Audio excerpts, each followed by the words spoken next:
story of God bless you. You always say God bless you all the time. So this is why. One night, as Mother Trust was making her way home from work, she noticed that the fall rains had started, and the sidewalk was quite wet. Already there was a rivulet of water running in the gutter. How she loved the rain! She decided to walk to her room rather than to take the subway. So walking along briskly, looking at the shop windows and watching the happy crowd, she was suddenly aware of the form of a man lying in the gutter near an alleyway.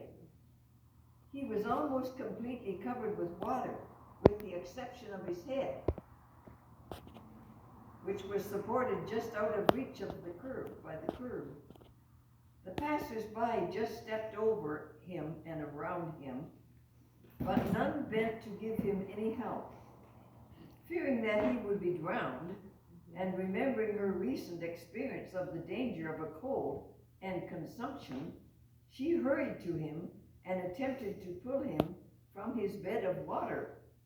She called to the passer-bys for assistance, but none was offered. Instead, all she got was laughter and jeers of, let him sleep it off. Maybe he'll learn better. Here's this man, almost immersed in water, and people laughing as they walk by. Can you imagine? It still happens today. Mm-hmm.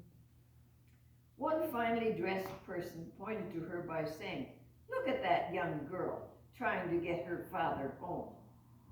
Mother Trust, of course, as you know, was 4'11". Regardless of what her age was, she stayed that height. And of course, she looked very young, and people thought because of her size, she was much younger than she really was. And here she is trying to pull this man out of the water, and he's buried in this churning water that was coming down. Their laughter and jeering made her only the more determined to help him. Unmindful of the wet, she grasped him firmly under the arms and tugged. A passing newsboy saw her struggling and offered assistance. When they had at last rescued the man and set him in the dryness of a nearby building entranceway, Mother Trust sent the newsboy to the corner for a cup of black coffee. While he was gone, she took a clean handkerchief from her purse and wiped his face tenderly. Suddenly he opened his eyes and looked at her, feeling her love and compassion, and said, "God bless you." As he spoke, Mother Trust saw different shades of light and shadows all around him, which she'd studied, and slowly they began to take form and meaning, from which a panorama of events were made plain to her, as if she was looking at a talking motion picture, parts of this man's life. She knew she was looking at his aura and all that it revealed. The sincerity of his words warmed her heart and wiped away the memories of the jeering crowds and the thoughtless people. The newsboy soon returned with the steaming coffee, and together they gave it to him. Then when he was able to get on his feet, Mother Trust took him to the Water Mission, an institution devoted to the care of human derelicts, and found for him food and shelter. While there, Mother Trust saw also the great need of these people for a helping hand, and straightway she offered her assistance, which was gratefully accepted. And so now Mother Trust found herself entering into the first phase of her great humanitarian work. From the man whom she had brought to the mission, she learned his story, of his early business success in another town, and when in a fit of anger he had driven his son away from home. The boy had come to New York, and after only a few hours there, had been killed in an accident. The father, regretting his act, had come looking for the boy, and upon finding out about his death, had blamed himself. Like so many people whose only solace in the material, he started to drink, not caring what happened to his business, his family, or himself. Mother Trust knew that what had been revealed to her by the aura was correct, and the results of her tedious hours of study and personal sacrifice, encouraged by her love for the Lord Jesus, and had borne fruit, and she knew the aura had place and meaning, and she knew that there was yet much work to be done before she could reveal her findings. The man's warm and sincere salutation of God bless you became her greeting to all she met and served, and at the mission she also was known as the little God bless you girl. It also seemed that the line in which she was working was always longer than the others, for the men grew to know that the coffee was more generously given, and the plate seemed to be a little fuller, and she was always ready to cheer and to advise them whenever needed.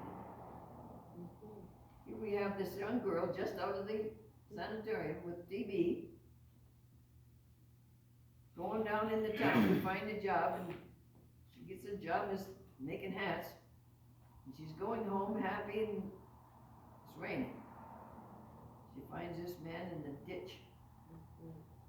She pulls him, and Newsy, I don't know if they have those people in New York still, the boys that go around and call for the newspapers and sell the newspapers. I don't know if they have the newsboys anymore these days.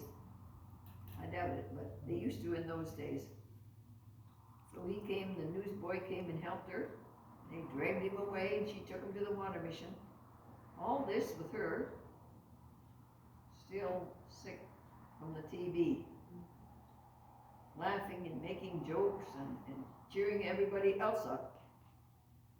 And they give him coffee, and that was what started the God bless you. The saying of God bless you in the leaflets that say God bless you. In remembrance of him, she kept that all up, and then the song came out.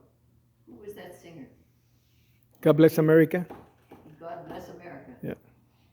Right after that, the song God Bless America came out, because that aura of the song, of the words God bless you, went out into the ethers.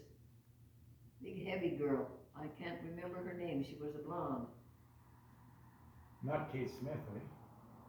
I think it was. Because she sang at the I think it was. Philadelphia games. Philadelphia. Yeah, I think it was Kate Smith singing Mhm. God Bless America. I think it was. So then she went on working there. She offered herself even after working in the hat shop, and then going to this, now she's in this place looking after these poor people that haven't any work and haven't anything. Sickly and so on, and she's giving them out, passing out the food and the coffee. That was she what, 16 then, I guess. She had the, yes, she was 16 then. And so she went on working with them and cheering them up, and everybody called her the God Bless You girl. And they got in the lineup, in her lineup, because she gave them more food, more coffee than anybody else did.